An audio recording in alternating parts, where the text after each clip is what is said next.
chung công cái theo lo thường cảm thì khát tất thì nó soi về chứ có đồ chuyện nào mà sẽ thì soi vì cái này là về lúc tụi con thì mình xô dài túc bằng chi cái này về mà hiện lại hôm nào consular meeting in đây là hôm nay mình ngay buổi bộ mình đầu xuân vâng thì cả ta cho lúc lúc tụi con cái lồng tận xếp tận cái thìn lúc ta cái lồng mình thì khác mình đầu xem sản tôn nha lahi giờ nó cũng đi at least thì tụi con ta lui lắm bằng lâu này rồi theo mà sẽ chú có chú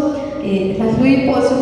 cái gì cũng muốn ăn thì lâu thì program buổi này mà đi đặc sản lâu sắp này cái gì đó tụi con là hiện biết rồi bây giờ anh thì khác cái lâu lâu này có ít chat theo là cái lâu nghe hàng gồm chơi này rồi like cái gì tiếng